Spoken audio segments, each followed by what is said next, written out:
Hey everybody, welcome to Acrylics Made Easy. Today I'm going to give you a little tip on painting redwood trees. Now first of all, I want to show you what I've seen a lot of people do that are beginners that don't really know how to paint a redwood tree at all. So here's a liner brush, I'm going to load it up with some black paint and show you what I've seen. It's pretty much a trunk,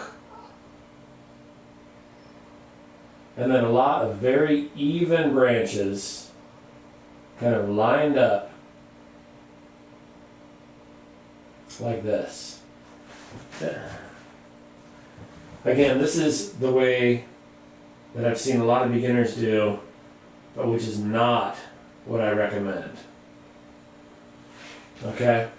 It doesn't look terrible necessarily once you start filling it in, but the problem with it is that it's too even.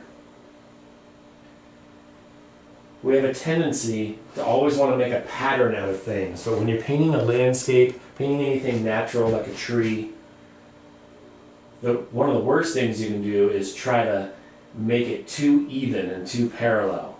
So all these branches are just lined up with each other. So even if you start filling it in, here's another thing that people would do that I've seen in like beginner art classes, is just be too even with the little leaves coming off, like you're trying to paint every little one with a tiny brush. It's not really the way that you see a tree. When you're looking at a tree from a little bit of a distance, you don't even see the individual leaves on it like that. So even if you fill up the whole tree with these little individual lines like this, if your branches are too even, if you have too much space like this, you're never going to get a realistic looking tree. You need your tree to be more natural than that.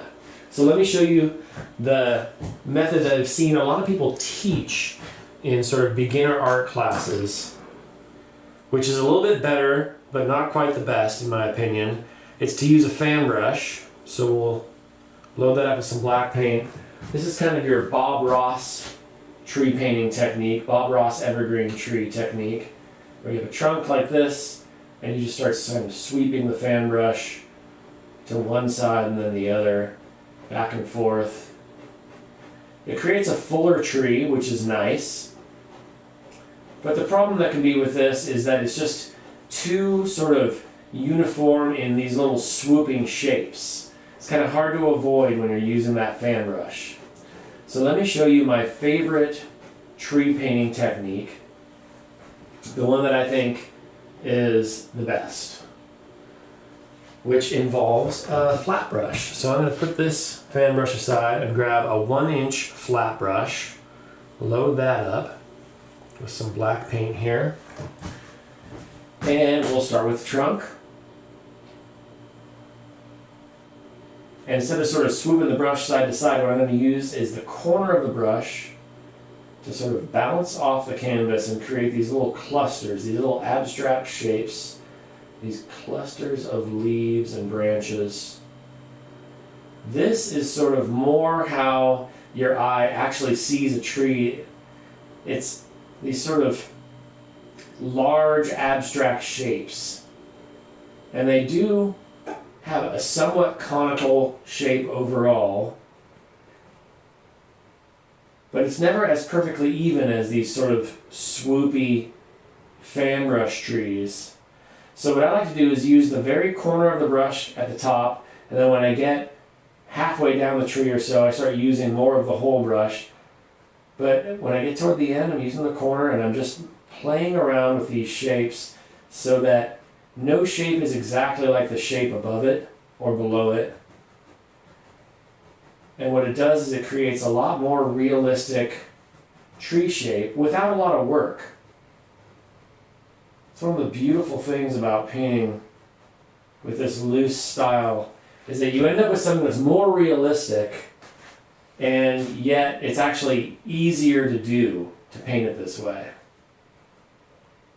Alright, so let's put a little bit of color in that tree. Now that we've created a silhouette that I really like, let's get over here.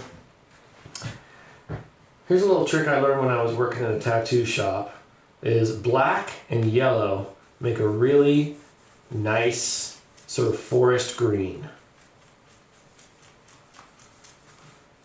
It's a lovely color.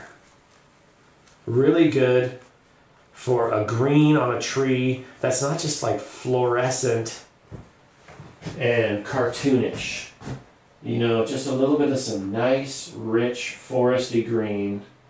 And I'm just, again, bouncing around on the corner of the brush, putting some big abstract blocks of color on there. I might go a little bit lighter and put a couple highlights. So let's go over here, grab a little bit of white, just a tiny bit, mix it with that color we just made, with the yellow and black. And we'll just put a couple little lighter marks in here. Again, real loose, big abstract shapes. And you see we've painted a much more realistic tree than either of these methods, and it didn't take a whole lot of time, just a minute or two. Alright, there's your quick tree painting tip for redwood trees. I'll be doing some other ones about other types of trees coming at you soon. Alright, thanks.